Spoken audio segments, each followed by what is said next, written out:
লিচু সংরক্ষণ করার সঠিক পদ্ধতি অনেকেই জানে না। এই কারণেই লিচু কিন্তু সারা বছর সংরক্ষণ করতে পারে না।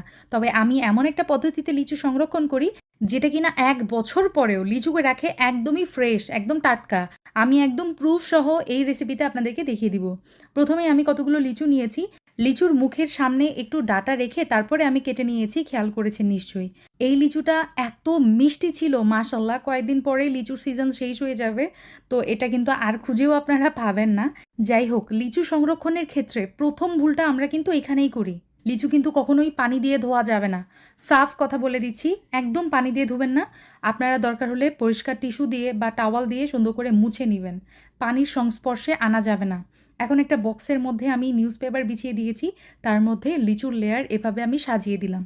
খেয়াল করেছেন নিশ্চয়ই লিচুগুলো আমি কিভাবে সাজিয়েছি। এখন লাগছে আমার লবণ। এখানে প্রায় ১ টেবিল চামচ মতো লবণ নিয়েছি। এভাবে আমি চারিদিকে লিচুর গায়ে ছড়িয়ে দিচ্ছি। ব্যাস, এর উপর দিয়ে আমি আরেকটা নিউজপেপারের লেয়ার ব্যবহার করেছি। আপনারা চাইলে লেখালেখির কাগজও এখানে ইউজ করতে পারেন। তবে টিস্যুর থেকে নিউজপেপার বা লেখালেখির কাগজ বেশ ভালো কাজ করে। এখন এয়ারটাইট বক্সের মুখটা বন্ধ করে তারপরে একটা জিপলক ব্যাগে উঠিয়েছি। এভাবে আমি ডিপ ফ্রিজে রেখেছিলাম ৭ দিন।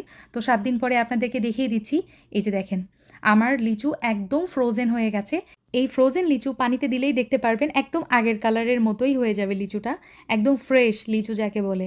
তো আপনাদেরকে কয়েকটা লিচু আমি পানিতে কিছু সময় ১ মিনিটের মতো ডুবিয়ে রেখেছিলাম। তারপরে ছিলে দেখিয়ে দিচ্ছি যে একদম ফ্রেশ আছে আলহামদুলিল্লাহ। যেমনটা গাছ থেকে পেড়ে নেওয়ার পরে লিচুটা হয় একদম রসালো, দেখেন ঠিক এমনটাই হয়েছে। ১ বছর পরেও ঠিক এমনই থাকবে। আমার পদ্ধতিতে লিচু সংরক্ষণ করে দেখতে পারেন, নিরাশ হবেন না।